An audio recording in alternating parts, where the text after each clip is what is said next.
Mesdames, Messieurs, bonsoir. Et bienvenue à ces rencontres organisées par la médiathèque du Centre culturel Chibaou. Alors ce soir, vous allez assister à une conférence qui est la conférence la plus reportée de notre cycle de conférences depuis une quinzaine d'années, on va dire.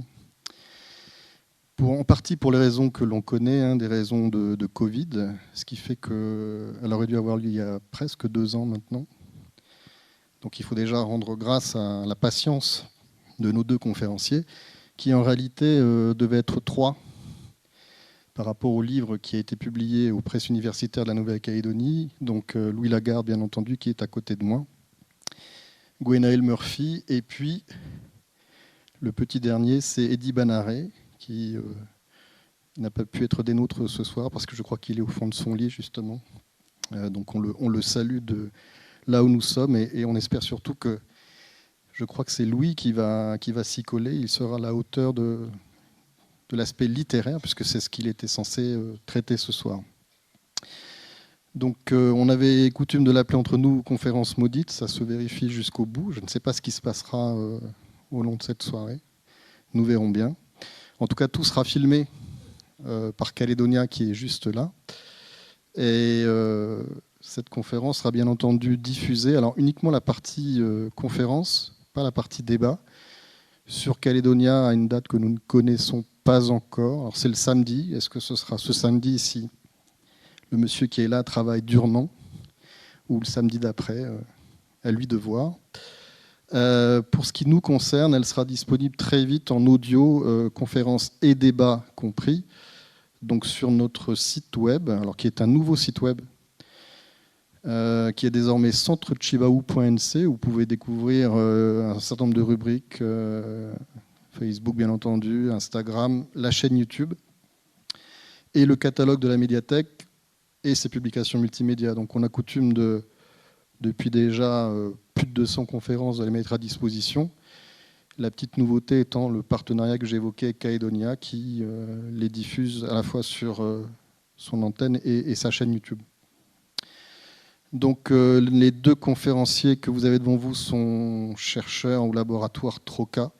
Ils en diront peut-être un petit peu plus sur ce sigle un peu étrange. Ils ont donc fait paraître ce livre en 2020, qui, vous l'avez peut-être vu, était consultable devant la salle CCA. Il y a quelques exemplaires qui éventuellement sont à votre disposition devant la salle. La documentation qui l'a complétée est celle que nous proposons à la médiathèque, qui, les gens ne le savent pas toujours, concerne bien évidemment la culture kanak, mais pas seulement, la Nouvelle-Calédonie dans son ensemble, et bien entendu le Pacifique, et y compris pour ce qui concerne l'aspect bagne, les transportés, les déportés, la colonisation pénale, toutes ces choses-là. Il y a beaucoup de documentation qui est à votre disposition. Donc là, vous avez pu voir un échantillon, mais je vous invite évidemment à venir nous voir. La médiathèque étant plutôt atypique, puisqu'elle a des ouvrages courants, on va dire, un fonds ancien, qui est relativement important, y compris pour certains aspects liés au bagne. Et on y trouve aussi une documentation, en particulier une documentation sonore qui n'est consultable que sur place. Je pense au fonds de vinyle du Pacifique, par exemple, à la collecte du patrimoine oral, qui peut aussi être consultable en intranet ou en Internet, selon les degrés de communicabilité. Donc, je ne vais pas être plus long. Je vous remercie d'être venu. Je ne sais pas si Louis a bien compris, mais il a expliqué tout à l'heure qu'il y avait sans doute un autre événement consacré au bagne ce soir. Si c'est le cas, je trouve que c'est une mauvaise date et une malheureuse collision. Mais parfois, ça arrive et c'est surtout le signe de la richesse des événements culturels en Nouvelle-Calédonie. Ce soir, vous avez également une conférence qui se tient à Bourail avec Jerry Delatière. Je la mentionne parce que Jerry sera dans nos murs le 11 août pour évoquer lui aussi un ouvrage qui vient de sortir sur l'insurrection de 1878. J'espère que vous serez là parce que c'est particulièrement intéressant. Donc, au terme de cette conférence, bien entendu, vous avez la possibilité d'interroger nos spécialistes, de les mettre en difficulté si vous le souhaitez, en particulier sur l'aspect littéraire, puisque Eddy Banaré n'est pas là. Je pense à quelqu'un en particulier dans la salle. Voilà, je viens de la voir, qui pourrait poser des questions un peu délicates. Je vous demanderai juste de nous faire un petit signe, parce qu'on souhaite enregistrer votre question, évidemment, pour qu'elle figure sur l'enregistrement.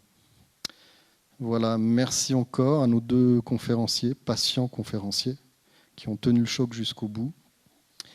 Et puis à vous. Voilà, je vous donne rendez-vous d'ici 1h15, grosso modo, pour les questions. Louis, je te tends le micro. Ah, pardon. Je prends... Bien, je teste. Bonsoir à tous. Est-ce qu'on m'entend suffisamment? Ça peut aller? Oui. Merci. Alors, bonsoir à tous. Donc, d'abord, je voulais remercier Manuel de sa persévérance, puisque effectivement, il a présenté ça d'une manière un peu humoristique, mais on n'a pas toujours rigolé, en fait, parce qu'il a fallu s'adapter au contexte, comme beaucoup d'autres événements, au fur et à mesure des 2 dernières années. Et on a été contraint de souvent reporter cette conférence. Je ne pensais pas qu'on détenait un record, mais ça en fait au moins un dans ma vie, et moi, ça me flatte. Je suis très content.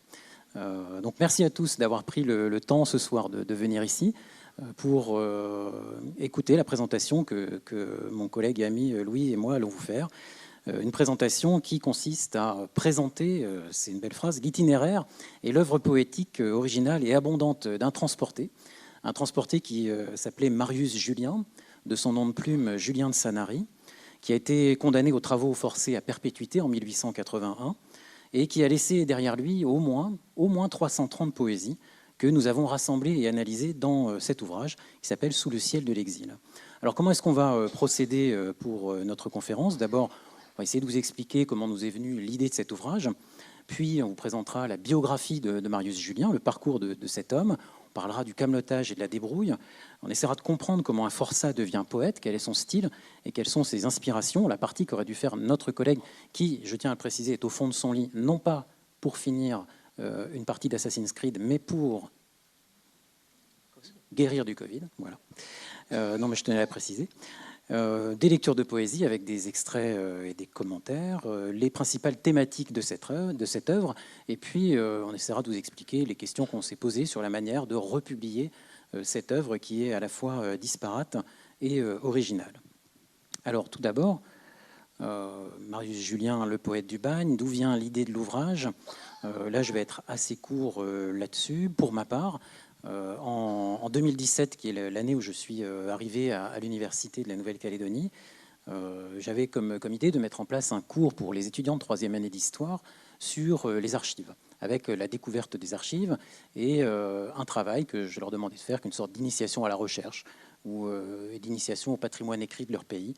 Un travail de dossier de recherche à partir d'une boîte, d'un carton d'archives.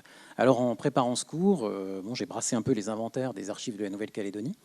Et parmi ces inventaires, il y a une cote, comme on dit aux archives, un J111, comme vous le voyez sur la diapo, qui a un peu retenu mon attention parmi d'autres. Mais j'ai sorti cette cote-là, un J111, puisqu'elle s'appelait Poésie inédite de Julien de Sanary. Et c'était un petit cahier, un cahier d'écolier, dans lequel se trouvent, et se trouvent toujours, 35 poésies. Des poésies qui, d'après ce que je pouvais voir, signées Julien de Sanary, je ne savais pas trop qui était ce personnage, parlaient du bagne et de la vie d'un forçat dans le bagne. Alors j'en ai parlé ensuite avec mes collègues, avec Eddy et Louis, et puis justement, je vais te passer la parole, ça a un peu fait tilt pour Louis, ça faisait le lien en fait avec un autre travail qui était en cours. Et vous avez ici les prises de vue de ce petit cahier là qui se trouve aux archives de la Nouvelle-Calédonie. Alors à l'époque, Louis-José Barbançon était en train de travailler à son énorme ouvrage, le Mémorial du bagne calédonien, que vous connaissez sans doute. Et Louis-José m'avait demandé de relire un certain nombre de chapitres. Et donc j'avais découvert toute une part de travail qu'il avait déjà mené sur le personnage de Julien de Sanary. Et ça nous a amené à récupérer l'ensemble des données qu'on avait sur ce personnage. Et alors, c'est quelque chose qu'on verra dans un instant, mais Marius Julien avait eu, donc Julien de Sanary, avait eu sa production publiée, en tout cas une partie de sa production publiée à titre posthume en Australie, sous le nom de plume Julien de Sanary, justement, par les soins, oui, Merci. De l'écrivaine Vola Miranda. Vous voyez ici donc les volumes publiés, Poésie de Julien de Sanary. Une édition qui avait été faite en Australie et à compte d'auteur en 1931, donc un tirage en fait confidentiel. Et donc ces ouvrages sont aujourd'hui bien sûr complètement introuvables. Il en existe en fait des exemplaires que dans de très rares bibliothèques. Et du coup, c'est ce qui a motivé notre volonté de rassembler l'œuvre intégrale, à la fois manuscrite et à la fois publiée, connue à ce jour, et d'en faire donc une version commentée et contextualisée. Alors, il est important à ce stade pour nous de rappeler, on a découvert ça à l'époque justement, qu'une ancienne étudiante de l'Université de Nouvelle-Calédonie, qui s'appelle Aurélia Rabat Benaïssa, avait rédigé 2 mémoires en art, lettres et civilisation, 2 mémoires de Master 1 et de Master 2 sous la direction de Dominique Jouve, et consacrées justement à Marius Julien et à sa production. Alors elle a depuis arrêté la recherche en littérature, elle travaille à la SIC aujourd'hui, mais à l'occasion de ces mémoires, elle avait retranscrit en fait déjà la majeure partie de la production de Sanary. Elle a accompli un travail fondateur et remarquable qui nous a été à tous extrêmement utile, à la fois à Louis-José et à notre travail également. Donc voilà pourquoi son nom est associé au nôtre aujourd'hui sur la couverture de l'ouvrage. C'est pour ça qu'il y a nos 3 noms, plus la mention avec la contribution d'Aurélia Rabat Benaïssa, puisque, comme nous l'écrivons dans le livre d'ailleurs, elle a été finalement la première, dans le monde universitaire en tout cas, à faire revivre Marius Julien, donc alias Julien de Sanary. Alors on va commencer par vous expliquer, vous raconter un peu la vie de ce personnage. Qui était Marius Julien, qui a eu 3 vies en fait, comme tous les forçats qui sont finalement sortis du bagne, avant le bagne, pendant le bagne, après le bagne. On va suivre un peu ce déroulé chronologique. L'œuvre poétique qui est présentée dans l'ouvrage, elle permet de comprendre les multiples aspects de la vie carcérale de l'auteur, de sa vie au bagne, du moins ceux qu'il a accepté de décrire. Et puis elle permet de le suivre dans son voyage, ensuite qu'il va entreprendre lorsqu'il sera libéré, vers l'Australie durant ces dernières années, entre les forêts et les anciennes mines d'argent des Nouvelles-Galles du Sud.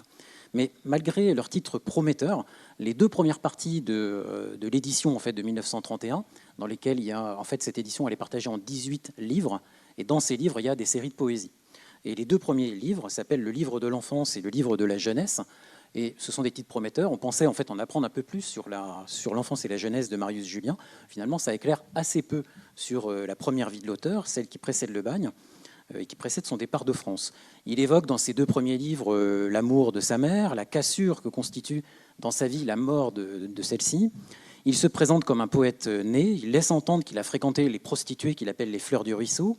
Et ces textes, qui ont été rédigés plusieurs années, voire plusieurs décennies après les faits, en fait, s'apparentent à une reconstruction un peu idéalisée. Il s'agit de mémoire et non d'histoire. Et la mémoire de Marius Julien, on ne peut pas toujours lui faire confiance, parce que, par exemple, si on s'intéresse à la notice nécrologique qui paraît dans un journal australien dont j'ai oublié le nom, en 1929 lorsqu'il meurt, cette notice nécrologique présente Julien de Sanary comme étant un ancien communard.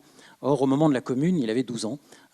Et donc, c'est probablement ce qu'il a raconté, en fait, quand il a fini ses jours en Australie, sur son passé, peut-être pour éviter les préjugés, peut-être pour pouvoir être mieux accepté dans la société dans laquelle il vivait. Mais vous voyez qu'on ne peut pas toujours se fier, évidemment, à une autobiographie, même si elle est poétique. Donc, il a fallu faire un travail d'historien pour reconstituer au plus près le parcours de Marius Julien avant le bagne, en s'appuyant sur les archives disponibles, et puis sur le travail d'Aurélia Rabat Benaïssa également, qui avait défriché un peu ces archives.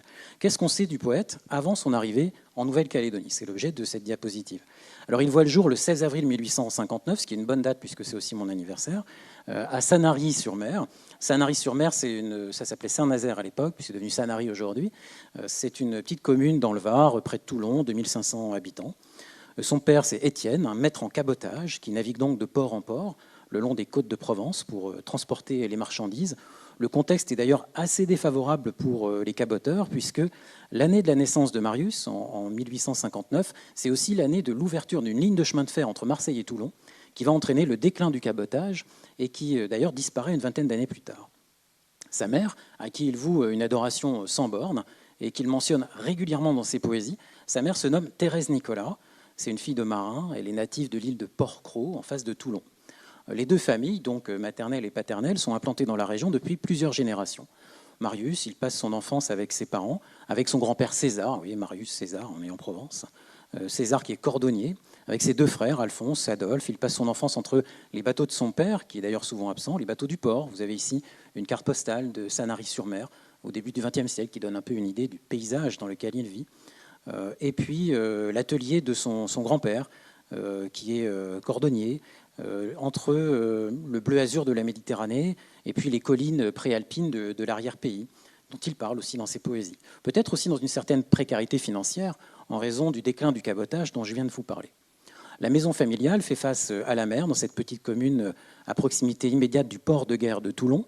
Toulon, c'est un port de guerre, mais c'est aussi à l'époque la ville qui abrite le dernier bagne de métropole, encore en activité. Donc des histoires de bagnards et d'évadés en particulier, nul doute que Marius en a entendu dans sa jeunesse. Alors première brisure dans sa vie, en 7 mois, en 1872-73, donc il a 13-14 ans, Marius devient orphelin. Il perd sa mère, puis son père. À 14 ans, il quitte la ville de Sanary et il s'installe avec son frère dans un quartier de Toulon. C'est plus pareil, il a 70 000 habitants, Toulon. Au moment, précisément en 72-73, où les derniers forçats sont envoyés vers la Nouvelle-Calédonie.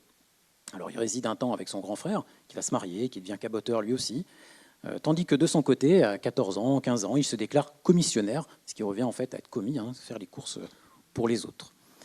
Le destin de Marius commence à se sceller, vous le voyez ici, le 28 janvier 1878.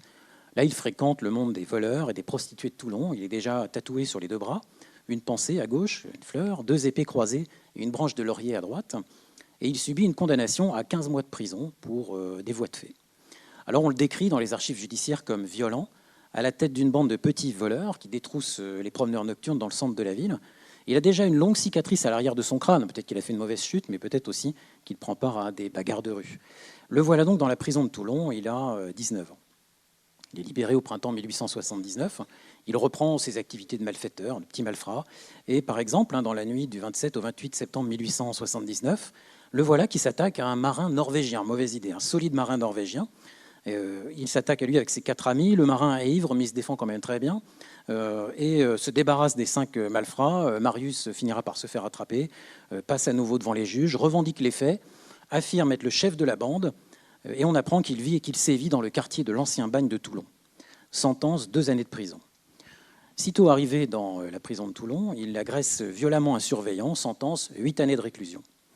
Alors il est désormais catalogué comme un homme dangereux, c'est le terme employé, et il est envoyé dans une ancienne abbaye transformée en prison près de Montpellier pour purger une peine qui doit s'achever en 1889.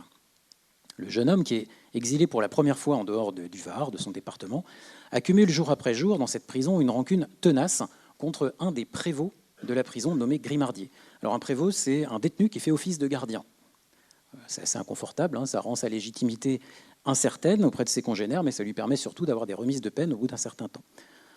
Marius accuse ce prévôt d'abuser de son autorité, de lui imposer des brimades, de lui infliger des journées de pain sec, de le priver des fournitures auxquelles les prisonniers ont droit, et de le dénoncer pour des délits que lui affirme être imaginaires et qui le conduisent régulièrement dans une cellule d'isolement.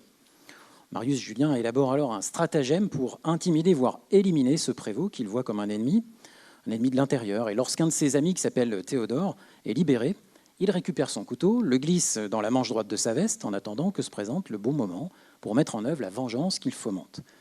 Une semaine après s'être procuré cette arme, le matin du 7 décembre 1880, il y a 2 gardiens, accompagnés du prévôt Grimardier, justement, qui viennent extraire Marius de sa cellule pour l'emmener à l'isolement. On ne sait pas pourquoi. Marius est furieux, il menace le prévôt, il dit « il me le paiera », il lui jette un gobelet au visage. Alors face à sa résistance arrive le gardien-chef de la prison, un nommé Champistrou, qui intervient, qui finit par le faire céder.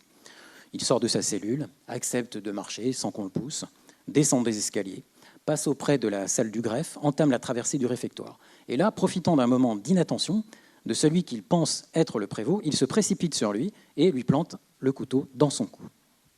Bon, Marius Julien n'est pas forcément habile ou adroit ou observateur, puisqu'il, d'une part, il a mal visé, il empale la lame sur le manteau, qu'il traverse difficilement pour faire une entaille d'à peine 1 centimètre dans la peau de sa victime. Et puis en plus, quand la victime se retourne, il s'aperçoit que ce n'est pas la bonne personne. Il pensait blesser le prévôt détesté. En fait, c'est le gardien-chef qui a reçu le coup. Et là, ce n'est pas pareil en termes de répression judiciaire. Au procès, Marius va affirmer à plusieurs reprises qu'il ne le visait pas. Bien au contraire, dit-il, je reconnais ses sentiments de bonté et de justice à l'égard des détenus. Une méprise qui ne va pas convaincre les jurés. puisqu'il tente de lui asséner un second coup dans la bagarre. Alors on peut se tromper de cible une fois, une deuxième fois c'est un peu louche. Un second coup que seule l'intervention d'un autre gardien qui lui frappe le bras et qui le désarme parvient à empêcher. Donc la tentative d'homicide échoue, le détenu est emmené à l'isolement. Dès le lendemain, les gendarmes recueillent des témoignages de tous les protagonistes de l'affaire, y compris celui de Marius, qui fait preuve de remords, qui avoue qu'il a voulu attenter aux jours du prévôt, mais pas à ceux du gardien-chef.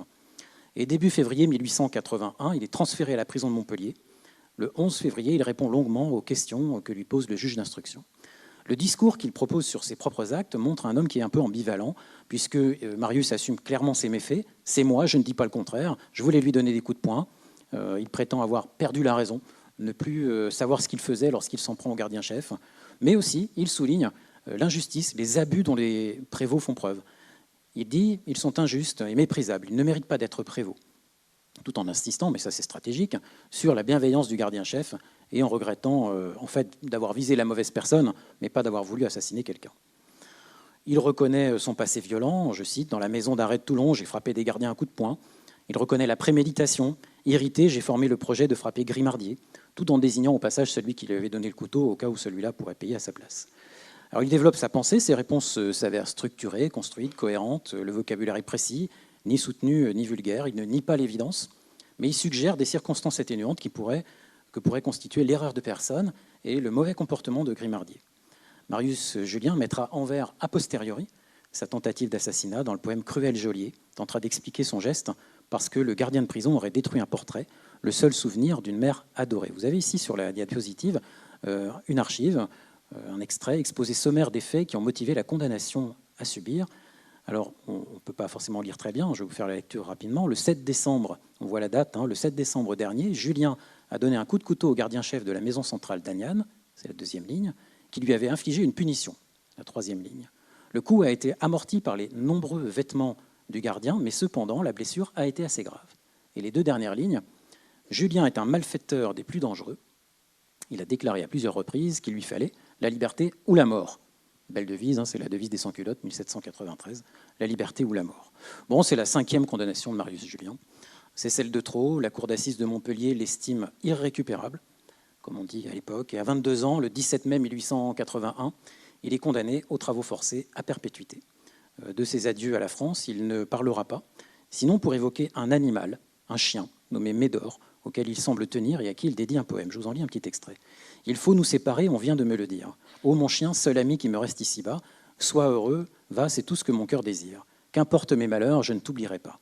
De l'antre ténébreux qu'on nomme enfer ou bagne, quand les grilles de fer se refermeront sur moi, je penserai le soir à ma haute montagne, à mes petits minets qui couchaient près de toi. Je n'aurai plus tes cris de joie et d'allégresse, tes aboiements vibrants et tes bons gracieux, et je ne lirai plus l'amitié et la tendresse dans le regard profond et doux de tes grands yeux. Je vais bientôt partir, un autre me remplace, mais qui aura ici-bas un cœur comme le mien? L'heure qui va sonner, c'est le glas de ton maître, qu'un monde trop cruel se plaît à voir souffrir. C'est le glas de celui qui un jour te vit naître, qui près de toi, Médor, aurait voulu mourir.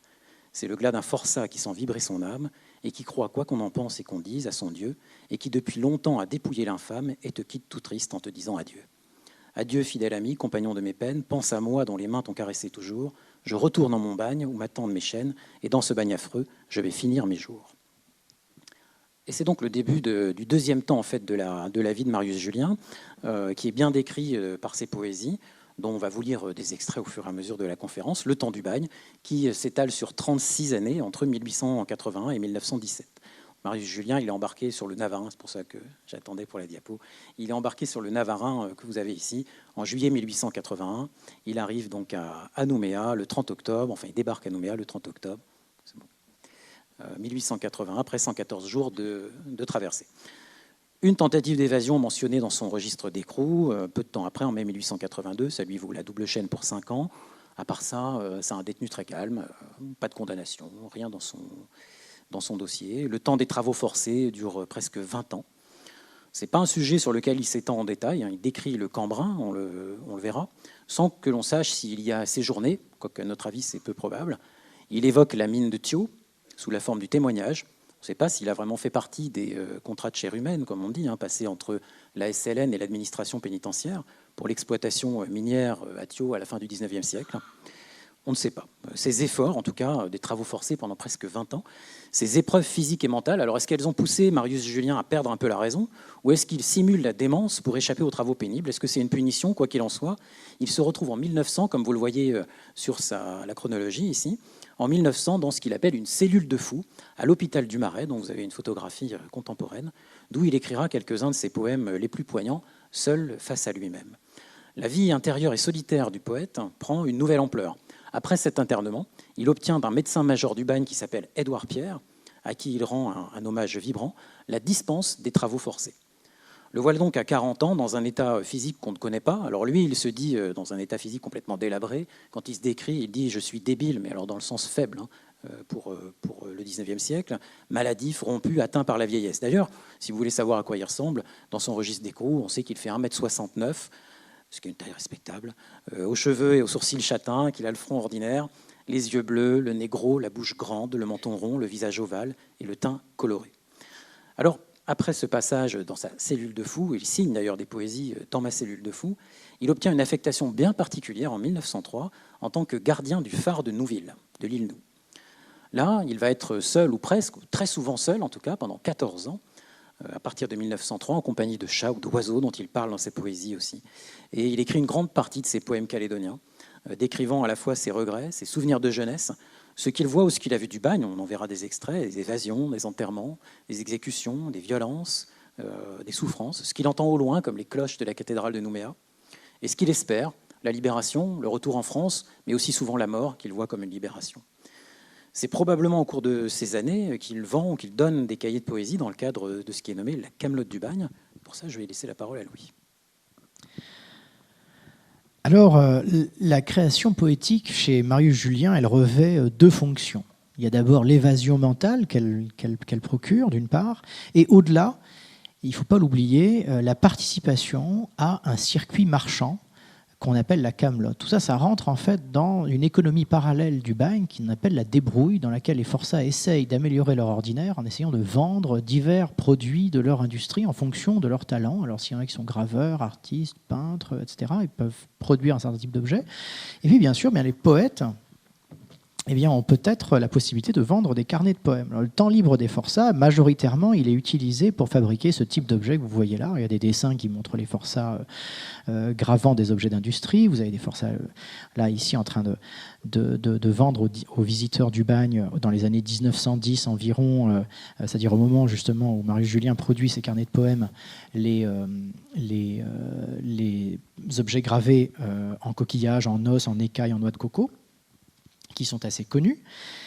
Et ces objets sont avant tout destinés à qui? Tout simplement aux habitants de Nouméa, à ceux qui sont sur le point notamment de quitter la colonie, aux touristes, aux gens de passage pour affaires, par exemple, qui viennent de métropoles, d'Australie, de Nouvelle-Zélande, et qui vont agrémenter leur séjour d'une découverte de l'île Nou, qui devient progressivement, en particulier au début du XXe siècle, une espèce de passage obligé. Victor Ségalen, par exemple, poète et écrivain et romancier célèbre et qui a écrit de très belles pages sur la Polynésie française, passe de Tahiti à Nouméa en 1903. Il visite le bagne dont il rend compte dans une lettre à ses parents.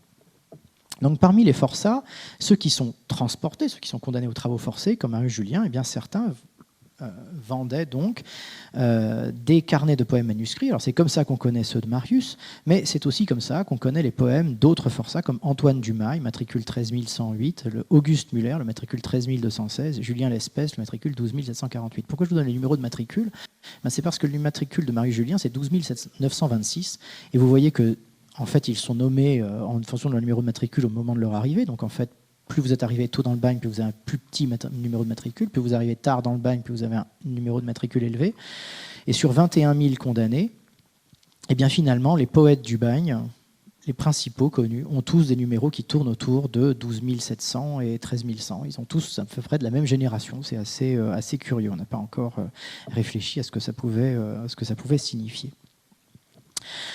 Alors bien sûr, les poèmes constitue en réalité une part marginale de la production de la camelote. Le gros de la camelote, ce sont les objets que je vous ai montrés dans la diapositive précédente, tous ces petits objets en coquillage qui sont beaucoup plus connus. Mais ceci étant, le fait que les poèmes de Marius Julien appartiennent à la Camelote ne fait aucun doute. On a par exemple 3 poèmes, notamment, que je vous ai sélectionnés là ce soir. Un qui s'appelle Au lecteur, Pour 30 centimes ou Impromptu, qui permet de démontrer que Marius Julien n'écrit pas que pour permettre à son esprit d'échapper à la pesanteur, aux souffrances ou à l'ennui du bagne, mais il écrit tout simplement également pour vendre. Alors il l'explique très clairement dans le poème Au lecteur, qui est placé opportunément d'ailleurs en toute première partie d'un cahier qu'il propose à un visiteur, et il dit ceci: « Ma voix vibre, mon sein frissonne et ma muse a de doux accents. Lecteur, ne me fais pas l'aumône, prends ce cahier et lis mes chants. » Autrement dit, il ne pratique pas la mendicité au bagne, mais par contre il veut bien échanger des poèmes contre de l'argent. Je sais qu'il faut peiner pour vivre, sans cela rien, assurément, sois raisonnable et prends ce livre, le poète a besoin d'argent.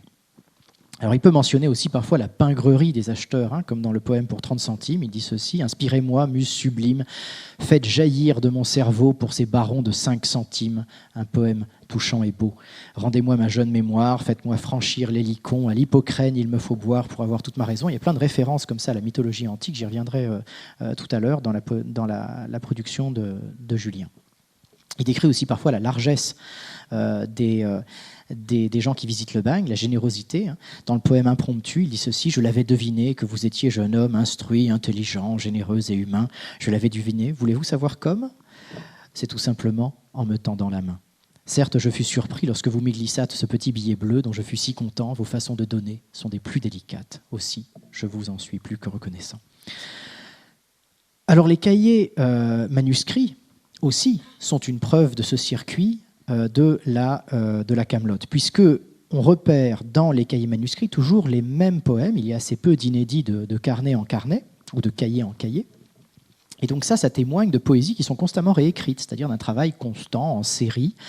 Et tout ça, ça constitue en fait autant de preuves que les productions achetées ou offertes sont récurrentes, sont souvent similaires, et qu'en plus elles circulent hors du bagne bien avant la libération de Marius Julien. Alors ces poésies, elles pourraient trouver de nombreuses illustrations aussi à travers. On pourrait faire des parallèles en fait entre l'œuvre gravée des graveurs du bagne et les poèmes de Julien. Par exemple, on trouve sur les objets du bagne plus classiques des références plus ou moins explicites à la condition carcérale, à l'exil, à la souffrance, à la séparation avec des êtres chers laissés en France et que l'on ne reverra plus. Ça sont des thèmes que Julien explore très souvent dans sa poésie. Il y a des représentations, par exemple, aussi un peu classicisantes de Prométhée mis au fer, de Persée qui délivre Andromède, des mentions latines qui parlent de la vertu, de la patience dans l'exil, des mentions de Paul et Virginie, de Roméo et Juliette qui pourraient aussi figurer dans les poèmes de Marius. On a par exemple des passages de la Bible en latin, comme les Lamentations de Jérémie, avec nous sommes poursuivis, le joug sur le cou, nous sommes épuisés, nous n'avons point de repos. Tout ça aussi sont des mentions qui font écho en fait au poème de Marius Julien. Donc c'est un peu le même type de production. En tout cas, elles sont comparables, mais transposées sur des médias qui sont finalement assez différents.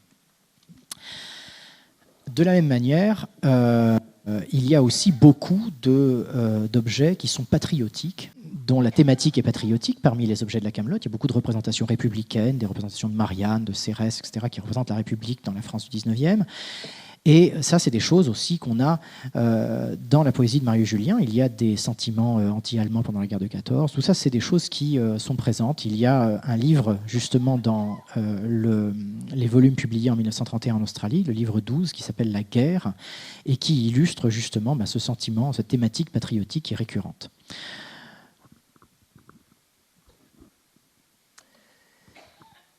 Alors, je reprends le fil de la vie de Marius Julien. À partir de 1907, les remises de peine arrivent progressivement. Je vous l'ai dit tout à l'heure, c'est un forçat modèle, en quelque sorte, qui n'a jamais de condamnation, jamais de punition. Donc les remises de peine arrivent progressivement, à partir de 1907. Et 10 ans plus tard, le 14 juillet 1917, Marius Julien est libéré à la faveur d'une grâce présidentielle. Il a 58 ans. Il vient donc de passer 38 ans soit en détention, soit au bagne. 38 ans, dont 36 au bagne. Commence alors la troisième vie de Marius Julien, enfin presque, parce que durant 3 ans, cette troisième vie, elle est un peu suspendue. Il est libéré sans être libéré, puisqu'il réside sur l'île Nou, dans le village des libérés, justement, qu'on verra sur la diapo suivante. Il évoque assez peu ces moments, si ce n'est pour souligner que de solides amitiés semblent s'être nouées avec ses semblables, alors que ça paraissait pas être le cas auparavant. Comme il le raconte dans la poésie qui est ici, « Je quitte mon taudis. Midi sonne, le ciel est radieux, splendide, je ne l'ai jamais vu si serein et si pur. Dans l'immense miroir calme, sans une ride, se reflète une teinte de pourpre et d'azur. Pour arriver enfin jusqu'à l'embarcadère, je fais les 600 pas, dispo comme à 20 ans l'âge auquel il a été enfermé. On dirait que mes pieds ne touchent plus la terre, tant j'ai l'âme et le cœur joyeux et content. Me voilà donc assis dans une pétrolette. » Et là, vous avez une photographie que Louis a retrouvée. Un long coup de sifflet a déchiré les airs. « Adieu, dis-je tout bas, à ce moment où il quitte l'île Nou, mais en courbant la tête, rocher, sol de l'exil, où j'ai traîné mes fers. Adieu, bagne sans fond, hideux, épouvantable, cellules et prisons, sombres et froids cachots, qui naguère étouffiez de pauvres misérables, les plaintes et les cris, les soupirs, les sanglots. Nouméa, c'est le cri que ma poitrine exhale, un cri de liberté sortant du fond du cœur. » Finalement, cette troisième vie de Marius Julien, elle commence en mai 1920 vraiment. Vous avez là le village des Libérés, une photographie qui date de l'époque à peu près, quelques années près, où Marius Julien y a passé du temps sur l'île Nou. Donc cette troisième vie, elle commence seulement en mai 1920. En effet, alors en mai 1920, depuis un an, une écrivaine australienne, dont vous avez la photographie ici, qui s'appelle Walla Miranda, c'est en tout cas son nom de plume, a entrepris auprès des autorités françaises des démarches pour obtenir la levée de l'astreinte à colonie à laquelle il est soumis. Donc, une fois libéré, comme beaucoup des forçats condamnés, et notamment à perpétuité, à des longues peines, il n'a pas le droit de sortir de la Nouvelle-Calédonie, même s'il est libéré, ce qu'on appelle l'astreinte à colonie. Alors, comment est-ce qu'il a pu rencontrer cette femme? Il l'a peut-être rencontrée lors du séjour de cette Australienne, Walla Miranda, à Nouméa, une quinzaine d'années auparavant. En 1904, elle était venue faire les démarches de rapatriement du corps de son mari, George Williams, qui était un prospecteur et qui était mort dans l'effondrement d'une mine à Plume. Ou bien peut-être qu'elle a acquis quelques-unes de ses poésies, ou bien les deux. En fait, on ne sait pas trop. Il y a plusieurs hypothèses qui ont été faites sur leur rencontre, mais enfin, en tout cas, l'écrivaine s'est pris d'empathie d'une manière générale pour les libérés qui survivent au bagne, souvent dans des conditions misérables. Elle interpelle la Ligue des droits de l'homme, elle écrit au président du Conseil, au président français, en déplorant l'interdiction du retour en France qui est faite à ceux qui ont purgé leur peine, en déplorant l'absence d'un hospice pour les libérés. Elle met en avant, dans les courriers qu'elle envoie, qu'elle a perdu des hommes de sa famille lors de la Première Guerre mondiale, parmi les Anzacs qui sont morts en France. Et elle demande à ce que ce sacrifice soit pris en compte et qu'en échange, en quelque sorte, ses sollicitations soient écoutées. L'une de ces sollicitations, c'est la libération de Marius Julien et la levée, enfin, pas la libération, mais la levée de l'astreinte à colonie. Alors cette astreinte à colonie, elle est levée en avril 1920, donc au bout de 3 ans. Après sa sortie du bagne, Walla Miranda s'est engagée à accueillir chez elle cet homme et à lui fournir un emploi. Elle a sensiblement le même âge que lui, à 4 ans de moins. Elle a occupé longtemps un emploi d'institutrice dans sa ville natale, qui se situe à 200 km à l'ouest de Sydney, au cœur des Blue Mountains.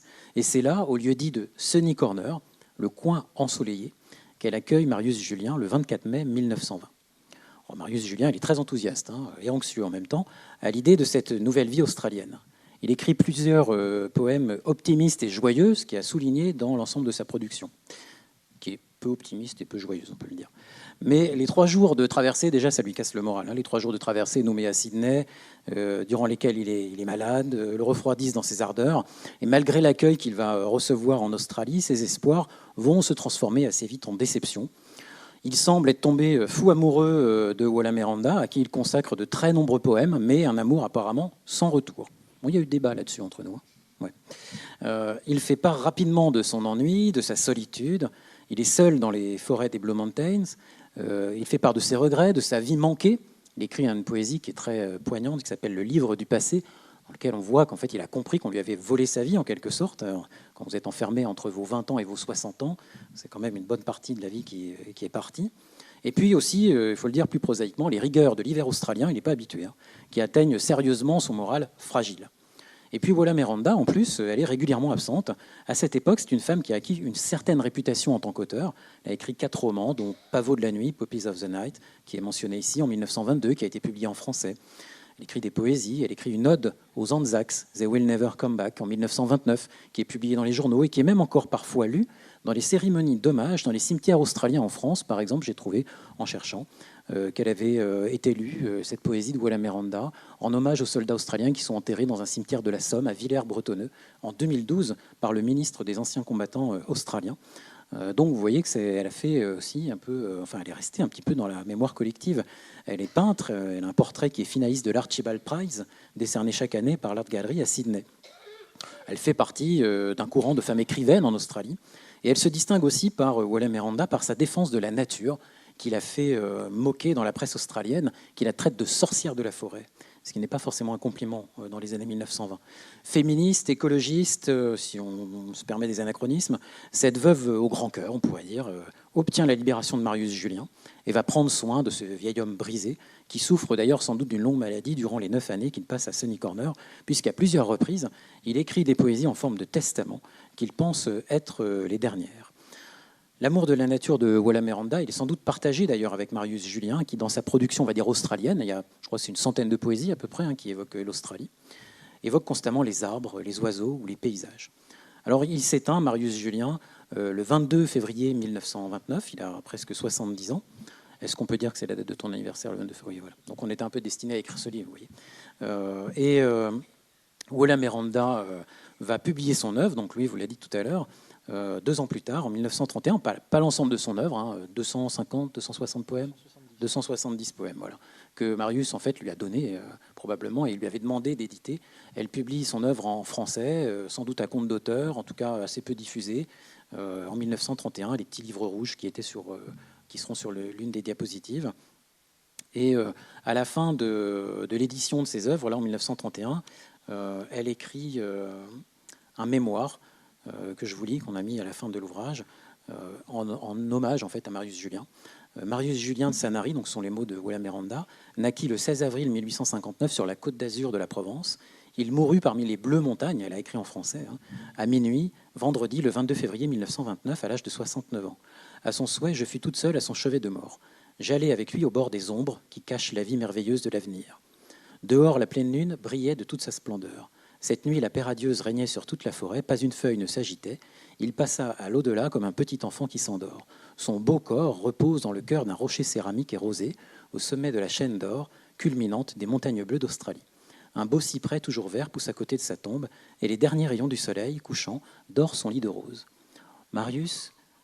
La belle âme de Julien avait des ailes, et vous retrouvez cette phrase sur la pierre tombale en fait, de Marius Julien que vous avez ici sur la diapositive, celle de gauche pour vous. Mais la belle âme de Julien avait des ailes. Un jour ou l'autre, mon âme ira chercher et retrouver cet ange du ciel qui a béni ma demeure durant 9 ans. Son âme de poète était bien sensible. Lorsqu'il chantait de joie parmi les oiseaux sauvages, un nuage qui passe sur le soleil était assez pour l'attrister. Que de souffrance dans sa vie terrestre, que Dieu le bénisse là-haut. Et donc sa tombe en fait se trouve aujourd'hui dans le cimetière de Sunny Corner, aux côtés de celle du mari, du fils de Walla Miranda et de Walla Miranda elle-même, qui est décédée bien plus tard, en 1951. Alors après cette exposé sur la vie, la trajectoire de Marius Julien, on peut se poser la question de comment est-ce que ce personnage finalement devient poète. Comment est-ce que ce jeune voleur, ami des prostituées toulonnaises, avec une éducation qu'on pourrait penser finalement assez limitée, mais comment ce jeune homme se tourne vers la poésie? Alors il est vrai que sur son dossier matriculaire porte la mention « c'est lire et écrire ». Et ça, c'est un fait qui est plutôt rare dans la population du bagne. Donc son degré d'éducation, déjà, eh bien, en fait, il est largement supérieur à la moyenne des forçats. Il prétend aussi, ça c'est une mention qui figure dans l'édition de 1931, avoir composé un poème dès l'âge de 18 ans et alors qu'il est emprisonné à Toulon. Alors en fait, il est emprisonné à Toulon alors qu'il a 19 ans, mais enfin, on est à peu près là.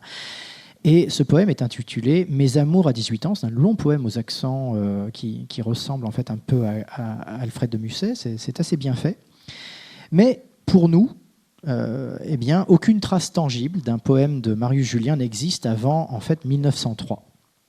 C'est-à-dire alors qu'il est au bagne en fait depuis plus de 20 ans. Et donc il est plus raisonnable de penser que ce sont les bibliothèques.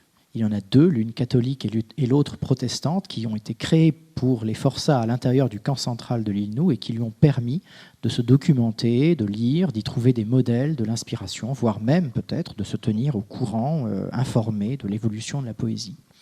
Alors les forçats peuvent y emprunter des livres et on possède à ce sujet un témoignage, celui d'Alphonse Imbert, qui explique, alors qu'il décrit un dimanche sur le camp central, dans le camp central, alors je cite: Parfois, un vieux forçat accroupi au sol et les lunettes sur le nez s'applique à quelque difficile besogne d'écriture. Ou, les jambes allongées, le dos au mur, remuant sans qu'il en sorte un son, les lèvres comme s'il lisait à haute voix, dévore les pages estampillées du cachet bleu des missions de Marie d'un vieux bouquin emprunté à la bibliothèque du pénitencier. On a l'impression de voir Marius Julien regarder un recueil de poésie de Victor Hugo. Donc des bibliothèques, il en existe pour les forçats. Elles sont là, vous les avez sur les plans justement que j'ai pris du camp central, entourés de rouge. Il en existe aussi pour les surveillants, comme ici la photo que vous avez en bas à droite du camp de la bibliothèque des surveillants du camp de Montravel, qui est photographiée vers 1893 par le surveillant Théo Timbrès, une photographie connue. Alors Julien n'a jamais été, à notre connaissance, envoyé au camp de Montravel, mais le cliché, bien sûr, il est là pour illustration. Il y a d'autres bibliothèques du même genre. Et on peut penser que certains membres de l'administration pénitentiaire, des militaires ou des gens du corps médical, par exemple, affectés à l'île Nou, et qui entretiennent de bonnes relations avec lui ont peut-être prêté ou offert des recueils par sympathie pour ce forçat pour le moins original. Alors on retrouve dans la production poétique de Marius Julien, qui est remarquable par ses recherches formelles et stylistiques, déjà les influences des classiques, La Fontaine, Molière pour le XVIIe siècle, celle du chansonnier Pierre-Jean de Béranger également, qui a été d'ailleurs incarcéré. C'est peut-être aussi une des raisons qui font que Julien s'intéresse à la production de Béranger. Mais c'est Victor Hugo qui, en fait, de toute évidence, reste son influence principale. Alors, il n'y a rien d'étonnant à cela, vu la place qu'occupe Hugo dans la création littéraire du XIXe siècle, une place un petit peu étouffante finalement. Et parmi les autres poètes du siècle, on retrouve les influences assez claires aussi de Baudelaire, de Musset, dont je parlais il y a un instant. Celle un petit peu plus rare de Lamartine, parfois par des accents un peu solennels, un peu pesants, et puis pour les éléments les plus classicisants, et puis voire de Verlaine ou de Mallarmé pour les poésies les plus innovantes ou les plus hermétiques, qui sont finalement extrêmement marginales. Alors bien sûr, Gwenaël vous l'a dit il y a un instant, Julien il s'estime laid, malchanceux, mal aimé, mais tout de même il conserve tout au long de sa production une assez haute estime de lui-même grâce à cet aspect justement de sa personnalité, c'est l'inspiration poétique. Ça c'est quelque chose qui le fait se distinguer des autres. Et donc il lui consacre à cette inspiration 13 poèmes et ça fait véritablement l'objet de toute sa fierté. Alors lui estime qu'en réalité elle est innée, qu'elle le distingue de ses semblables, qu'elle émerge de ses émotions qu'il tente de décrire au mieux et en vers. Et donc c'est ce don d'Apollon, c'est le titre d'un des poèmes, comme il l'écrit, qui est en fait à la fois un don de naissance et en même temps une damnation. Donc il écrit ceci: « Apollon, en naissant, me fit don d'une lyre. Les 9 sœurs fredonnaient auprès de mon berceau, mais les parques avaient un sinistre sourire. L'Achésis ricanait en tournant son fuseau. Le destin me guettait, implacable et sévère, il cherchait une proie, et pendant mon sommeil, trompant l'œil vigilant de l'ange tutélaire, fit un signe fatal sur mon beau front vermeil. La douleur aussitôt me fit subir l'étreinte, le bonheur disparut, et ma mère entendit mes cris désespérés, où se mêlait la plainte, et dans l'ombre, une voix qui murmurait « Maudit ».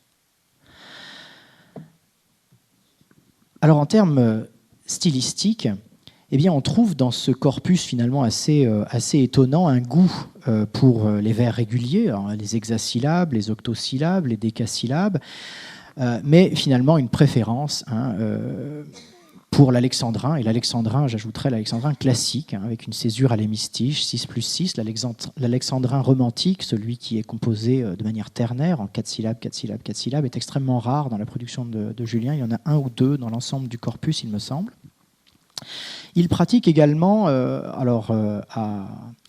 à regret, je pense, l'enjambement et le rejet, qui sont des innovations d'Hugo, qui étaient condamnées par les classiques et que Hugo va populariser en modernisant considérablement la poésie du XIXe siècle.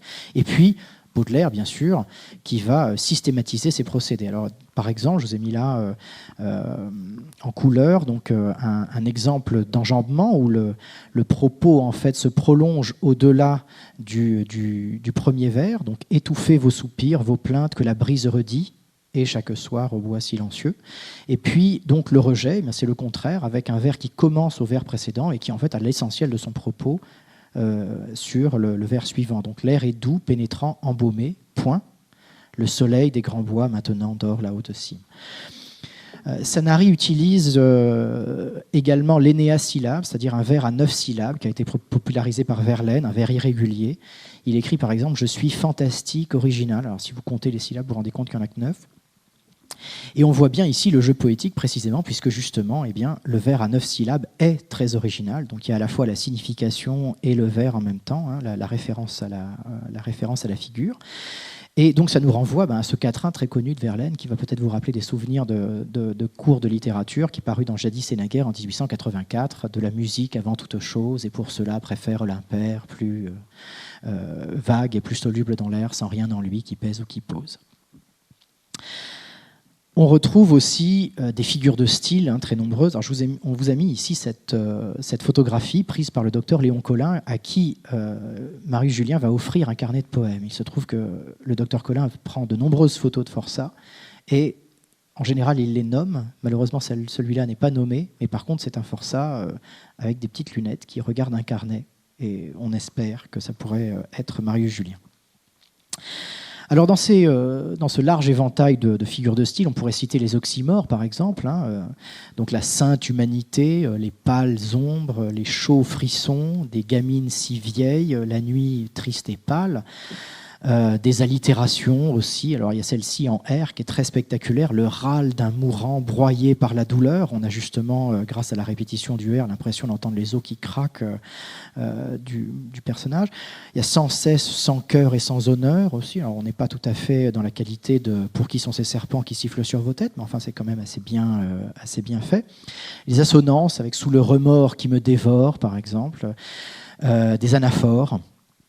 Donc des répétitions d'un mot particulier. J'ai supporté longtemps et l'injure et l'affront, étouffant ma douleur, et muette et profonde, et j'ai baissé les yeux et j'ai courbé le front.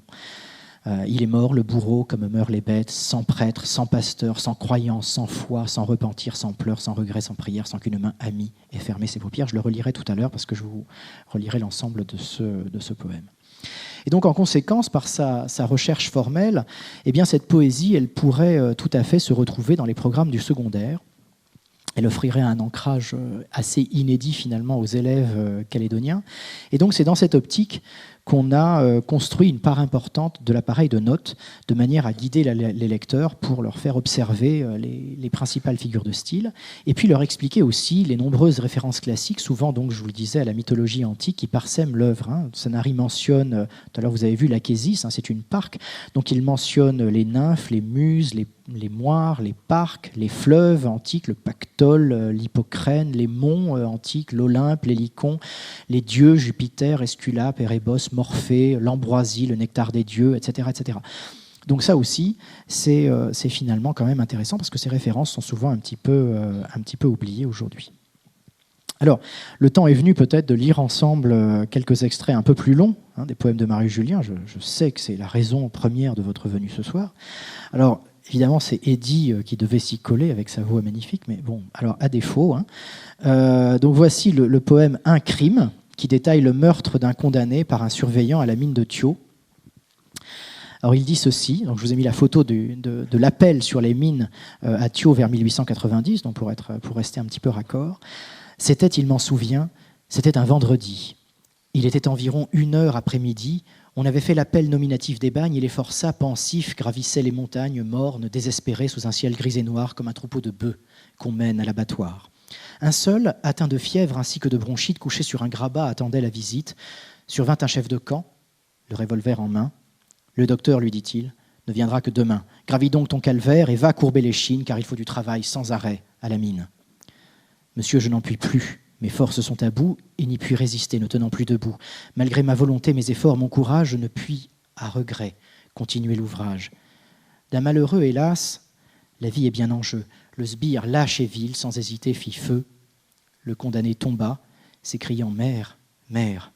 Et je vis le zénith en pâlir de colère. Alors il y a un aspect un peu fable dans la façon dont c'est raconté. C'est aussi assez proche finalement aussi dans la façon dont c'est raconté peut-être du poème Après la bataille de Victor Hugo. Vous savez, vous avez le coup passe à si près que le chapeau tomba, etc. etc. Mon père, ce héros, sourire si doux, suivi du seul hussard qui aimait entre tous, etc.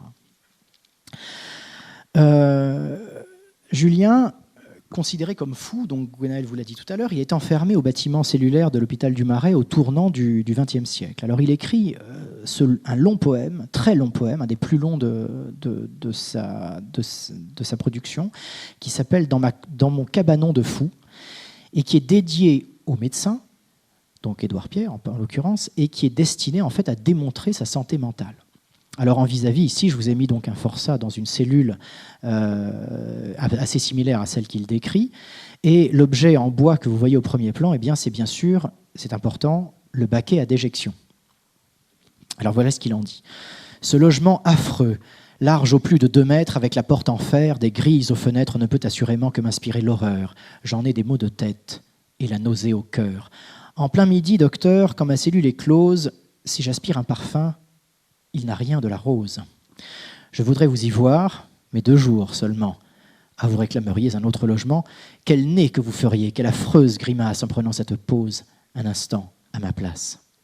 Ma muse n'aime pas être entre 4 murs. Il lui faut pour chanter le grand air et l'espace, et non ce froid taudis dont l'aspect seul la glace. Il lui faut des oiseaux entendre le réveil et voir à l'horizon se coucher le soleil. Il lui faut les grands bois, le ruisseau qui murmure, roulant sur le gazon et les fleurs son eau pure. Il lui faut des baisers de la brise du soir, la grève pour rêver, et non un cachot noir. Julien dépeint également avec horreur le quotidien des forçats du Cambrin, que vous voyez ici à gauche, non pas le camp, mais les forçats sur un chantier du Cambrin, sans que l'on ait réussi, Gwen vous l'a dit tout à l'heure, à savoir s'il en fut un jour pensionnaire ou non, ou bien s'il tire son récit poétique, et c'est peut-être plus probable, des témoignages des survivants de ce camp disciplinaire de sinistre mémoire. Alors voilà ce qu'il en dit. Cachés à tous les yeux, entourés de montagnes, ils sont là, les martyrs, gémissant dans les bagnes sombres, traînant leur fer et se mourant de faim, s'égorgeant même entre eux pour un morceau de pain. N'est-ce pas inouï, horrible, infâme et lâche de torturer ainsi des hommes sans relâche? On les martyrisait à grands coups de cravache, on les pendait aussi par les pieds et les bras. Ainsi des malheureux avec la tête en bas rendaient l'écume blanche ou le sang par la bouche. Mais le bourreau n'a rien dans l'âme qui le touche. Rien ne peut apaiser sa rage et sa fureur. Ah, qu'il sera content, notre bon directeur, disait un surveillant en éclatant de rire. Il n'avait rien de l'homme, et c'était un vampire. Les larmes, les sanglots, les soupirs et les plaintes, les cris que les douleurs dans leurs rudes étreintes arrachaient aux martyrs, les râles des mourants, les sons du glas funèbre et des enterrements qui font frémir les monts, les vallons et la plaine, laissaient indifférent ce monstre à face humaine. Il était là, debout, l'œil injecté de sang, contemplant d'un regard sinistre et menaçant les pauvres mutilés au front pâle et livide, mourir sur leur grabat fait de ciment humide. Et sans même rougir, sans honte pour sa croix, de nouveau il disait, de sa mielleuse voix à ce tas de bourreaux fiers de leur infamie, « Vous avez bien mérité, messieurs, de la patrie. » Le personnage du bourreau de l'île Nou, Charles Massé, qui a été à la tête de dizaines et de dizaines d'exécutions capitales, a inspiré 2 poèmes parmi les plus soignés de Marius Julien, où les influences décadentes, un peu baudelairiennes, sont peut-être les plus palpables. Alors il écrit par exemple, pour le décrire, et décrire les cauchemars du bourreau, « Oserait-il tourner ses regards vers les cieux quand ce n'est pas pour lui que l'étoile scintille? Il va le front pensif, morose et soucieux, car pour le bourreau, rien ne brille. Et l'œil hagard, inquiet, il retourne au logis, s'étend sur son grabat dans le coin le plus sombre, partout il voit du sang. Les murs en sont rougis, et le spectre le suit dans l'ombre.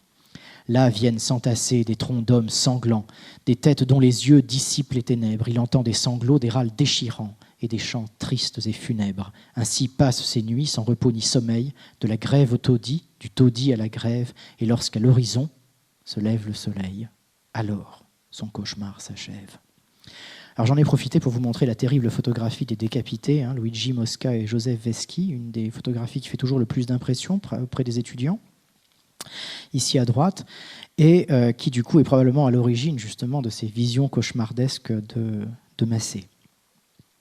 Ainsi viennent s'entasser les troncs d'hommes sanglants, etc. Alors Marius Julien livre également le récit de la mort de Massé, dont nous avons retrouvé l'acte de décès. La mort de Massé est survenue à 19h, c'est-à-dire exactement comme il l'écrit lui-même, au moment où le jour avait fait place à l'ombre. Alors voilà ce qu'il dit. « Le glas n'a pas sonné pour le trancheur de tête.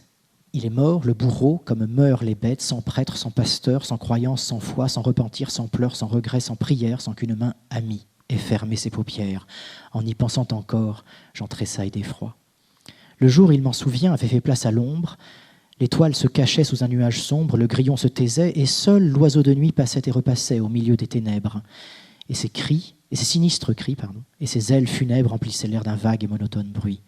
Soudain, je crus sentir comme une odeur de poudre, et j'entendis gronder avec fureur la foudre, tandis qu'un œil pleurait dans le coin du ciel bleu.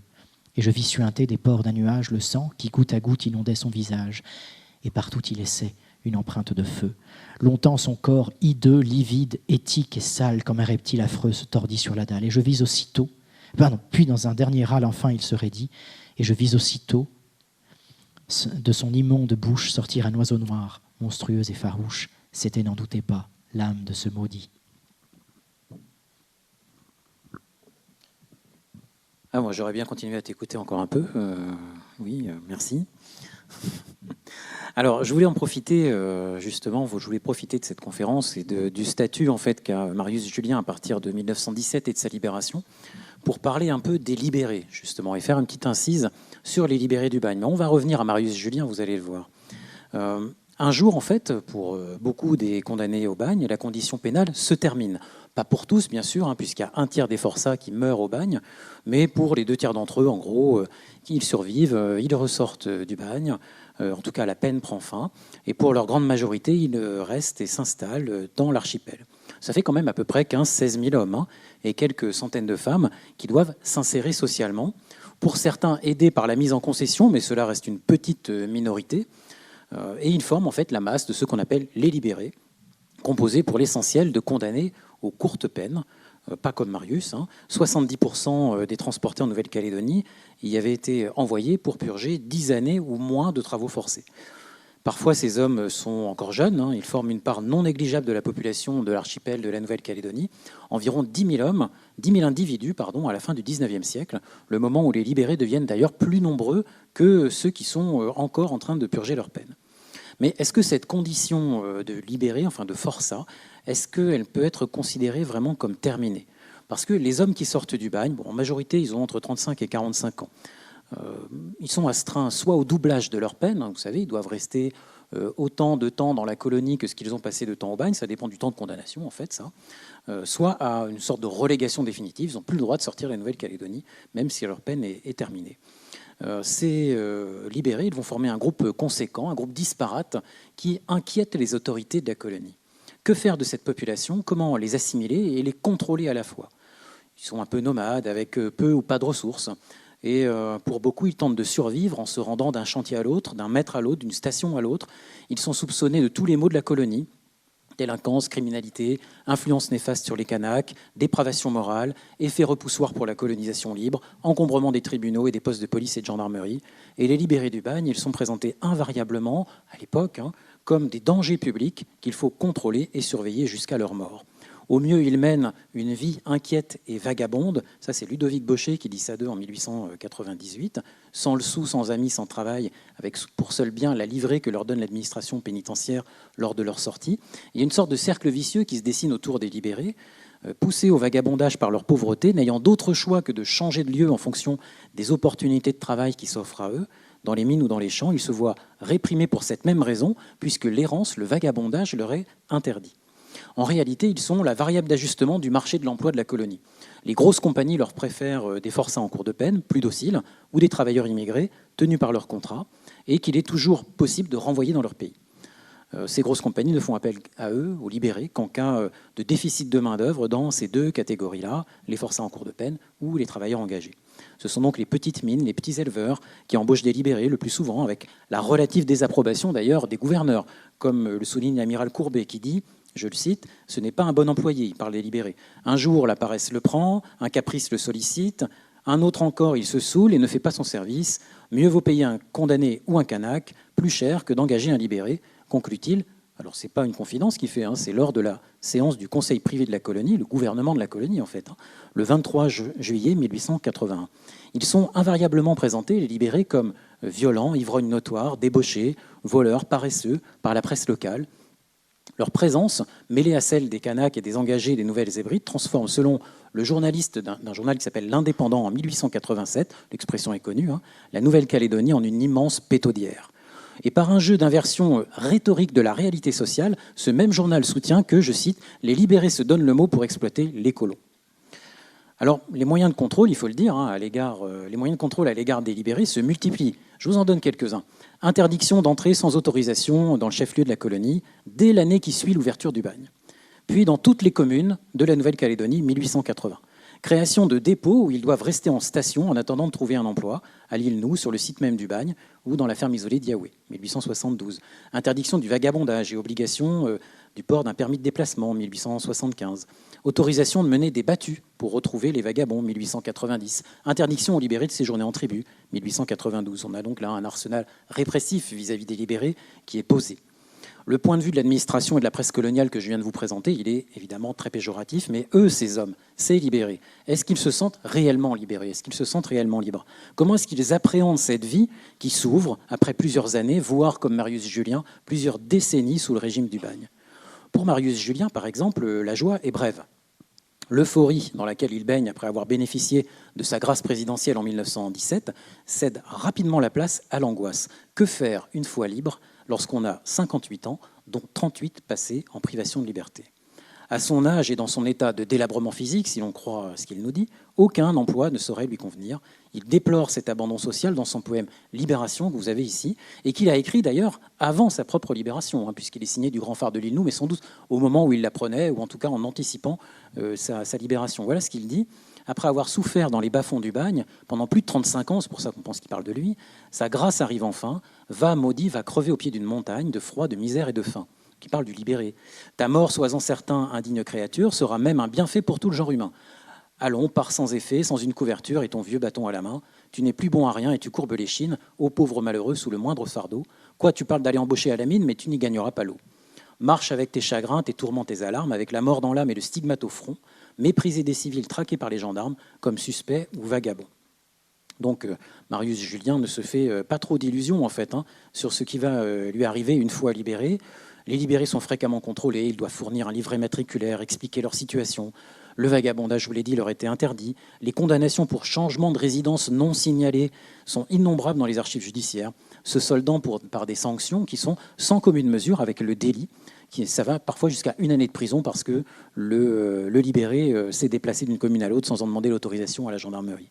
Et même une fois quitté la terre de l'exil, au cours de la dernière décennie de sa vie dans les montagnes australiennes, Marius Julien évoque l'ennui de sa solitude qui ne vaut guère mieux que celle du pénitencier. Dans de courtes et saisissantes poésies, il livre la mélancolie qui le saisit au crépuscule de ses jours, comprenant qu'enfermé à 20 ans et libéré à près de 60, le bagne lui a volé sa vie, comme il explique dans « Tout est mort à jamais ». Je vous en cite un 1-4-1. « Je suis calme à cette heure et froid comme la glace, mais j'ai vieilli beaucoup et mon front a blanchi. Rêve, espoir, illusion, mirage, tout s'efface, tout est mort à jamais, ayant trop réfléchi. » Alors, qu'en est-il réellement? D'un côté, les autorités et la presse calédonienne évoquent les libérés comme le fléau de la colonie, le robinet d'eau sale qu'il faut fermer pour reprendre cette affreuse expression du gouverneur Feillet. De l'autre, les libérés, qui s'expriment, ressentent la violence de l'exclusion sociale et de la suspicion permanente. On peut tenter, avec les archives judiciaires, de mesurer la part qu'ils représentent dans la criminalité et la délinquance de la Nouvelle-Calédonie. Et vous voyez que sur cette diapositive, on est tout de suite sorti de la poésie à cause des 2 affreux tableaux que je vous inflige ici et qui sont, j'en ai conscience, peut-être pas très lisibles. Mais vous allez voir, je vais vous expliquer un peu pourquoi j'ai calé ça ici, et Louis était gentil, m'a rien dit. L'idée, c'est de savoir, en fait, en travaillant sur les archives judiciaires, sur les procès, concrètement, si les libérés sont vraiment des dangers publics ou plutôt des boucs émissaires. Pour ça, il y a 2 entrées possibles. Mesurer le taux de libérés qui passent devant les différents tribunaux de la colonie par rapport à l'ensemble des accusés, combien ils représentent par rapport à l'ensemble des accusés, ou bien celle du taux de criminels et des délinquants par rapport à l'ensemble de la population des libérés. Ce sont les 2 tableaux que vous avez ici. Je ne vous demande pas de lire en détail. Alors, c'est tableaux 9 et 10 parce que c'est extrait d'une autre étude universitaire que j'ai faite récemment sur la justice coloniale en Nouvelle-Calédonie. Juste, le tableau qui est en haut, en fait, vous montre 5 années que j'ai choisies, 5 années témoins pour lesquelles j'ai compulsé toutes les archives judiciaires de la Nouvelle-Calédonie. 1878, alors que l'administration pénitentiaire a libéré 2200 individus qui sont dans la colonie. 1887, où cette population se monte à 6000 individus. 1896, on en a 10 000. 1902, 12 000 libérés. Et 1906, 12 600.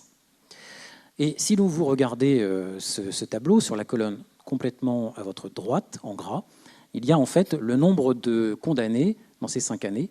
Et en face, ça correspond à la juridiction dans laquelle ils ont été condamnés. Par exemple, la première ligne, c'est 153, dont 79.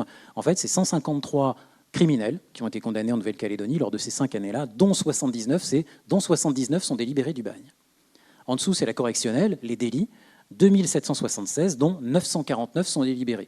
Donc plus de la moitié des criminels et le tiers des délinquants sur ces 5 années témoins, en fait, sur une trentaine d'années, vous voyez, entre 1880 et 1910, sont délibérés du bagne. Si on descend en dessous, là, c'est la justice de paix, les petits litiges, les petits conflits, l'ivrognerie, etc. Alors, sur la justice de paix de Nouméa, il n'y en a pas beaucoup, parce qu'ils avaient un accès limité à la capitale, donc c'est seulement 4%. Par contre, sur les justices de paix des côtes ouest et côtes est, à Bourail, on a 758 condamnés par la justice de paix de Bourail, dont 450 libérés, c'est plus de la moitié. À peu près pareil pour la côte est, Canala, c'est 859, donc 492 sont des libérés du bagne, c'est un peu plus de la moitié. Donc là, la jauge, elle est haute. Les chiffres sont là, en fait. C'est-à-dire qu'un tiers des délinquants, la moitié des libérés, des criminels, sont des libérés du bagne. Alors pourquoi est-ce qu'ils sont majoritairement arrêtés ? Ce n'est pas des criminels en série, on en a 79 au total des criminels pour plus de 2000 libérés qui sont condamnés lors de ces 5 années de justice. En général, ils sont condamnés pour le vagabondage, défaut de livret, défaut de déclaration de changement de résidence, vagabondage. Condamnés pour ivrognerie. Entre 50 et 80% des ivrognes arrêtés dans la colonie pour ivresse sur la voie publique, dans les années 1880 à 1910, sont issus de ce groupe. L'addiction à l'alcool, en fait, c'est le second chef d'accusation devant les justices de la Nouvelle-Calédonie. Et puis, ils se sont un peu spécialisés aussi dans les outrages aux agents des forces de l'ordre. On peut peut-être les comprendre, qui sont proférés par certains libérés. La plupart du temps sur un fond d'alcoolisation. L'insulte est assez directe. Par exemple, Victor Roy, qui s'en prend au surveillant militaire Montanard, un chef de centre, en lui disant « Feignant, ivrogne, voleur, l'argent que j'ai dans la poche, tu ne l'auras jamais ». 1895, bon ça va, c'est pas trop méchant, 6 jours de prison, 16 francs d'amende. Par contre, il y en a qui sont un peu plus élaborés. Hippolyte Caillot, à la FOA, qui a dressé ses 5 chiens pour s'attaquer spécifiquement aux surveillants militaires et surveillants du bagne qui passent devant chez lui. Et ça lui vaudra par contre un petit tour de 2 mois en prison. Alors, le tableau que vous avez en dessous voudrait un peu inverser le regard. C'est-à-dire que la présence de ces milliers de libérés dans les tribunaux de la justice ordinaire de la Nouvelle-Calédonie s'avère incontestable sur le plan factuel et en termes de chiffres. La moitié des criminels, un tiers des délinquants, la moitié des litiges et des conflits, à l'époque où ils sont très nombreux dans la colonie. Mais pour être juste, il faut inverser le regard pour conclure juste sur cette diapo, sur les libérés. Parce que d'abord, le visage le plus commun du libéré, c'est pas le criminel, 79 sur 5 années, c'est pas le délinquant ou l'ivrogne, il y en a 2000, bien sûr, ça fait beaucoup, mais c'est celui qui respecte la loi. Parce que si on reprend sous un autre angle nos chiffres, et ça c'est le tableau qui est en dessous, ce ne sont jamais plus de 7,5% des libérés qui font l'objet de poursuites judiciaires. Vous voyez le tableau qui est en bas sur votre droite. En 1878, sur 2200 libérés qui sont dans la colonie, il n'y en a que 43 qui passent en justice, ça fait 2%. En 1887, c'est 4%. En 1896, 7,5%. En 1902, 5%. Et en 1906, 3%. Ce qui veut dire que les autres, tous les autres, 92 à 98% de ces vieux hommes brisés, mais ils respectent la loi, ils ne comparaissent plus devant les tribunaux, comme Marius Julien en fait, et ils survivent plutôt en silence. Alors si on revient à l'œuvre de Marius Julien, on pourrait essayer de la classer, ça a été assez difficile finalement pour nous, en grands ensembles thématiques. C'est une œuvre assez diverse.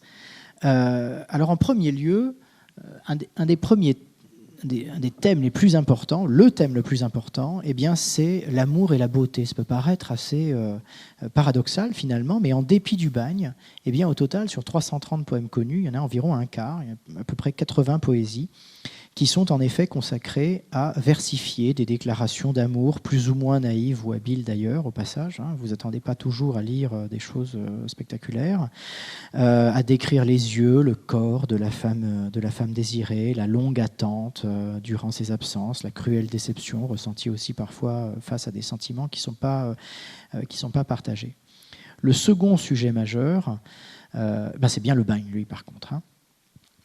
Après avoir critiqué donc l'iniquité de la sentence, qu'il exile de son pays à l'âge de 22 ans, il va donc dénoncer les maltraitances, les manquements de l'administration, les déviances dont il est témoin, qui lui sont rapportées aussi parfois, l'état de servitude des forçats envoyés dans les mines, les mauvaises manières ou les mauvais comportements entre détenus, les décès de ses camarades aussi qui l'affectent beaucoup, la corruption qui règne, les évasions dont il est le témoin depuis son phare, où il les voit mieux que quiconque, et bien donne ainsi lieu à des descriptions précises et qui sont des documents finalement historiques assez importants.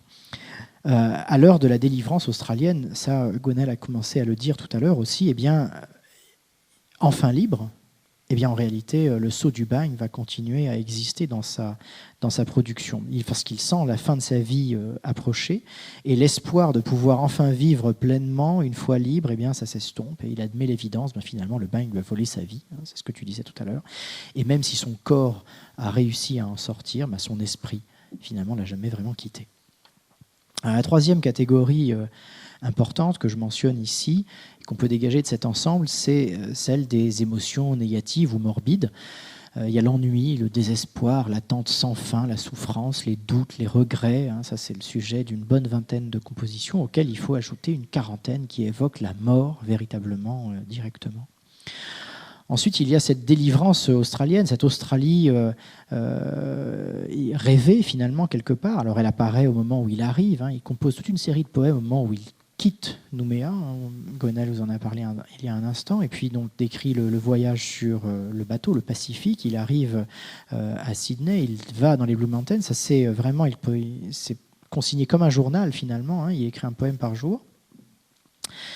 Et par la suite, eh bien, la nature intimidante et grandiose de l'Australie, à laquelle il n'est clairement pas habitué, va nourrir sa création poétique, va lui inspirer de nombreux vers et de nombreux poèmes. Il admire la flore, il admire notamment les eucalyptus. Il va utiliser le terme eucalyptus. Il est l'auteur d'une des premières mentions de cet arbre dans la poésie d'expression française, en tout cas à notre connaissance, en tout cas. Et il souffre aussi du froid. C'est ce que Gwenaël vous a dit tout à l'heure, ces hivers que finalement 4 décennies de Nouvelle-Calédonie lui avaient fait oublier. Julien va montrer, et ça c'est une des parts les plus intéressantes finalement de sa production, une très forte sensibilité sociale. Alors il a vécu lui-même des choses dans son enfance assez dures, dans sa jeunesse, et ça a forgé toute une part de sa mémoire, en plus du bagne. Alors il a lu bien sûr Les Misérables, Claude Gueux, ça semble assez évident, parce qu'il évoque la dureté de la condition ouvrière, il dénonce le travail des enfants, il assimile aussi la condition des forçats à l'esclavage, qui a été récemment aboli, et les fréquentes références mythologiques que je vous en ai mentionné quelques-unes tout à l'heure, ne sont pas sans rappeler non plus le style du recueil d'Hugo, les châtiments. Mais d'autres vers aussi prennent parfois leurs accents chez Zola lorsqu'il dénonce les conditions exécrables des servantes et des domestiques, et les méfaits de l'argent plus particulièrement. Alors, il évoque aussi l'indifférence générale face à la misère, la souffrance des prostituées. Et donc, on a tous ces poèmes aux accents socialistes, finalement, qui sont peu nombreux, mais qui sont très marquants par le sentiment d'indignation qu'il arrive à y placer. Le personnage principal de cet ensemble poétique, outre lui-même, puisqu'il utilise beaucoup le jeu, vous l'avez entendu tout à l'heure, eh bien, c'est Dieu. Dieu lui-même. C'est assez étonnant. Il est appelé à 92 reprises dans l'ensemble de la production, c'est-à-dire sur un poème sur 3 finalement. Et Julien est un fervent croyant. Et donc il l'affirme explicitement. Et de plus en plus, quelque part, au moment où le refuge australien semble pas forcément tenir toutes ses promesses. Et puis, du coup, au moment où, évidemment, la perspective d'une mort prochaine se fait de plus en plus claire. Et donc cet aspect est important parce que ça contribue aussi à expliquer, grâce à cette spiritualité finalement, comment un homme qui a été condamné, banni, sans espoir de retour, avec des relations sociales, une fois libéré et vivant en Australie, très limitées, dans un pays anglophone, donc isolé, va parvenir finalement à résister à un tel niveau de vent contraire, d'adversité pendant toutes ces années. Et donc outre l'inspiration poétique, eh bien, Julien avait donc la foi, comme on a pu l'écrire dans l'ouvrage. Au passage, ici vous avez la seule photographie connue de Marius Julien, peu de temps avant de mourir, avec son chat doré, vivant donc en Australie. Pardon ? Le chat est aussi gros que lui, oui, tout à fait, oui, c'est vrai, c'est un très gros chat, effectivement. Alors, une fois qu'on a eu rassemblé finalement toute cette connaissance, retranscrit les poèmes, dégagé un appareil de notes, Marius nous a posé encore bien des problèmes, notamment comment est-ce qu'il fallait republier finalement son œuvre. Alors ici, vous avez un des volumes du coup relié en percaline rouge des poésies de Julien de Sanary, édité par Vola-Méranda en 1931. Vous avez des cahiers d'écoliers à côté qui constituent donc les cahiers manuscrits.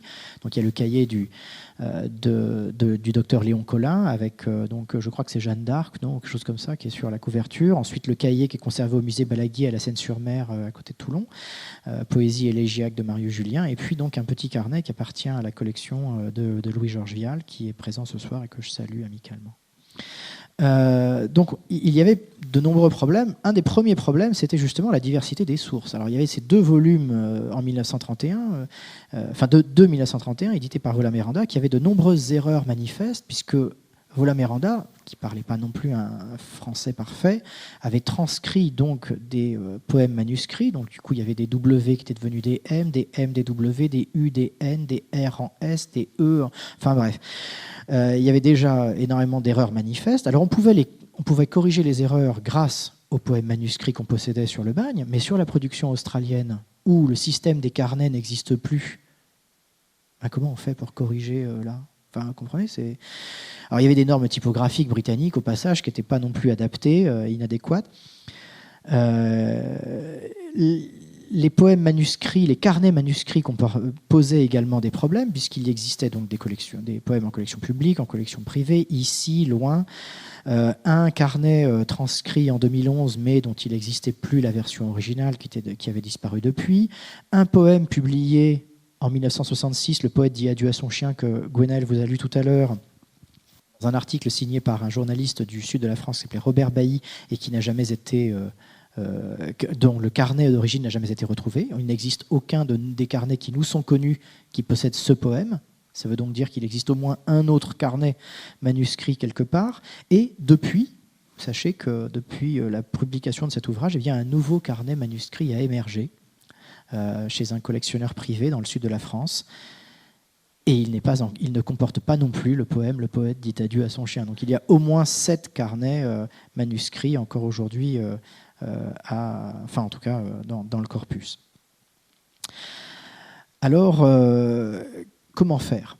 Est-ce qu'il fallait aussi peut-être se concentrer sur la production calédonienne au sens strict ? Finalement, on aurait pu extraire que ce qui traitait du bagne, et puis passer sous silence finalement les poèmes un peu plus fleur bleue, décrivant la nature australienne, sa passion pour Vola-Méranda, qui est peut-être un peu difficile à lire parfois. En tout cas, vous verrez, si vous lisez l'ouvrage en entier, vous verrez qu'à la fin, ça commence à être un petit peu répétitif. Il vieillit aussi.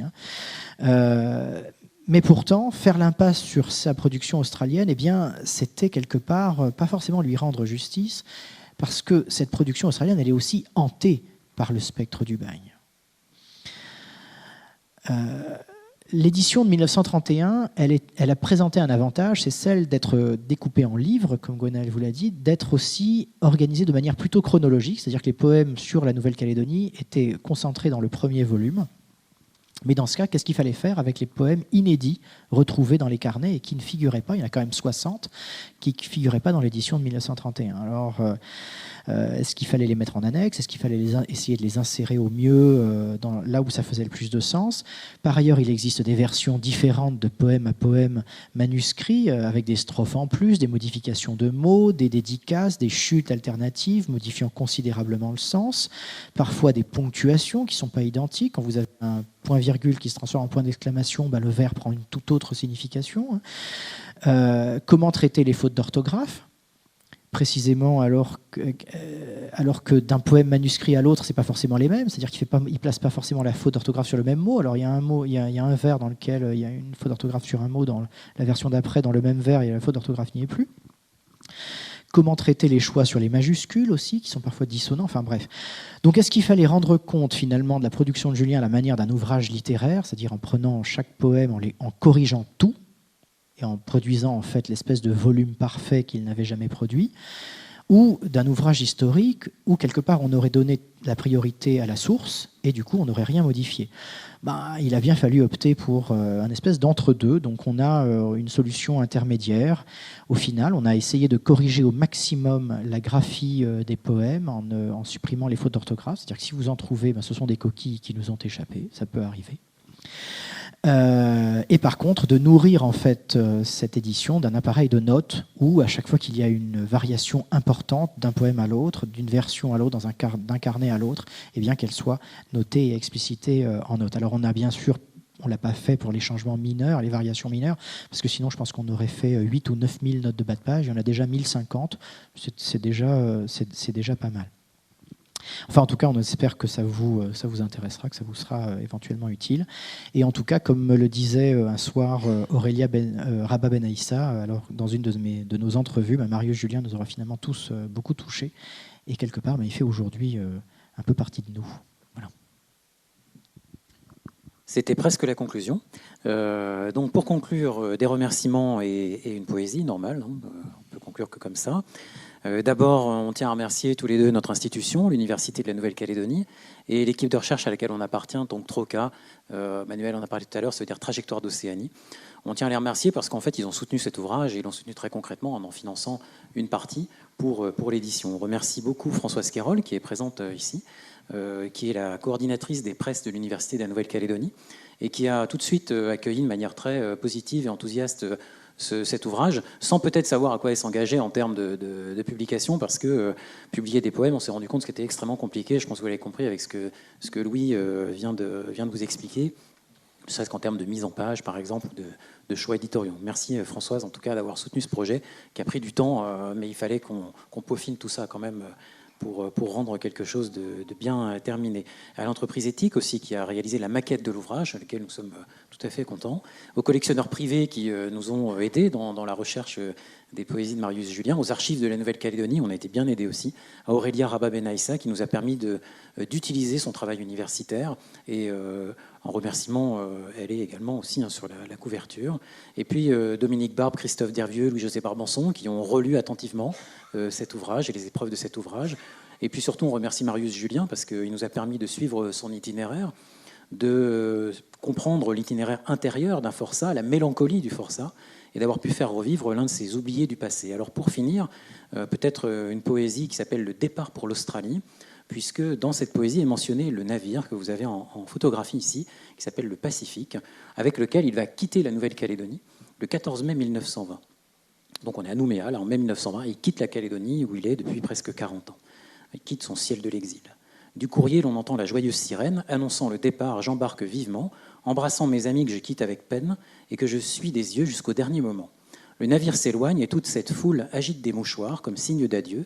Déjà sur les flots bleus, le Pacifique roule et mon front redevient pensif et soucieux. Je pense à mes amis, à leur triste existence, aux maux et aux tourments longs encore à finir. Je pense à leur vieillesse, à leur désespérance et j'exhale à cette heure un douloureux soupir. Merci à vous.